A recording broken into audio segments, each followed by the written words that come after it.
I wanted to talk a little bit about a little herb that grows probably in your backyard also, but it's called purple dead nettle. So I wanted to pick some, and I'm gonna take it in and dry it out. You can make tea out of it, but here's one right here. Let me go ahead and pick it. And it is a member of the mint family because it's got a square. If I can get the phone to focus, can you see that that's a square stem? I kind of jotted down some here, some of the things you can use it for. But it's, you can make it dry and make tea out of it. It's anti-inflammatory, it's antifungal, and it's antibacterial. It's good for cuts and wounds and helping stop bleeding. It's historically used for pain. So you can dry it out and use it for tea. You can eat it in salad, chop it up and put it in a smoothie. Or you could chop it up and put it in a soup, like that if you're making vegetable soup. Chop some up and make a, with your eggs and mix it up real good and make a quiche out of it. And also I wanted to add, it is not toxic for dogs. I've already looked that up. Now I wanted to show another plant that is often confused with purple dead nettle. And it's over here, I found some. It is, right here's one. This is called Henbit. It's got the little flower on top. So here's the difference. There is kind of a big difference. So here's the dead nettle on the right, and the henbit is on the left. The little pink flower looks like a hen laying in a nest. The leaves kind of go up into a nest shape. So it'd be kind of like the hen in the nest. It's a good way to remember it. Good for like fevers and body aches, and it can also have some energy boosting effects. So it is anti-rheumatic, anti-inflammatory. So it's great for relieving chronic pain, soreness, and stiffness. And this is also edible. And some of the things that are in henbit is iron, minerals, and antioxidants. And it also is a member of the mint family. You can kind of tell that the stems are square. I don't know, it's kind of hard to tell, but if you look really close, they're a square stem. So I wanted to show you all my purple dead nettle. I've got it laying out in a wooden bowl. So I'm gonna keep it out outside for an hour or two to give all the bugs, if there's any little tiny bugs crawling around, that they'll give them a chance to get out. And then I'll take it inside and put it in my dehydrator, and it shouldn't take too long. I would say a few hours would do it. Or if you don't have a dehydrator, you could just lay them out on a newspaper or some paper towels, and just in 2 or 3 days, they're good and dry and ready to put in a jar or wherever you want to store them. I store mine in a jar. When you get ready to make tea, you just crush it up, or you can just take it whole and put it in a tea ball and then follow the directions for making hot tea. And I'll show you what it looks like when it's dried out. So here's my purple dead nettle. It's dried out. Now these I just dried out on paper towel, and this is what they look like. They're dried out and ready to make tea.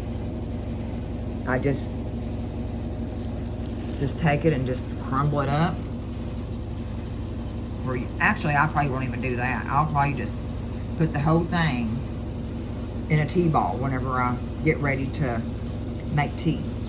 So what I usually store it in, I just have these little jars like this, and that's got the little rubber plastic liner in it. And I just put them in these things. You can get them.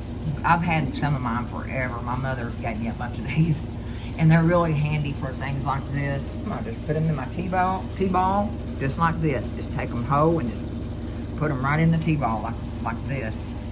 Here's my T-ball. They've got all different kinds. But this one just got the little chain on it, little hook. You can hook it on the side of your cup while this is inside of your cup of hot boiling water.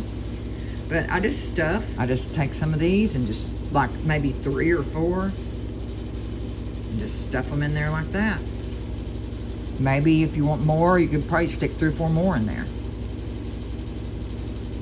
And just close, make sure there's nothing on that part, on the ring there, and just close it up. And then you just take this thing and, well, I got a little piece hanging out there, but it don't matter. Then you just close it up and it clamps together. Make sure it's on all the way and it holds it together.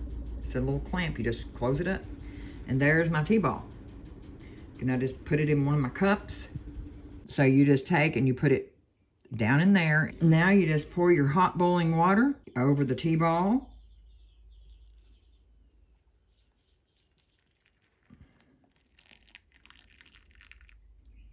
Now I'm gonna set this on top of the cup and let it steep for about 15 minutes. That's how I've always done it. You can do it 5 to 10 minutes, but I like to get the full effect of the tea. So I wanted to show you this little kettle that I bought. I like to heat my water up when I'm making hot tea or anything that requires hot water that I can get it quick. So all you do, you just put water in it and it sets on this little burner thingy. It's on a burner, but it plugs in. The pot just sets on that.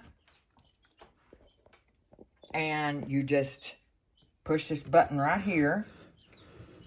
There's a button down here. You just push that button. You just push that down. The light comes on. That means it's going to bring it to a boil just shortly.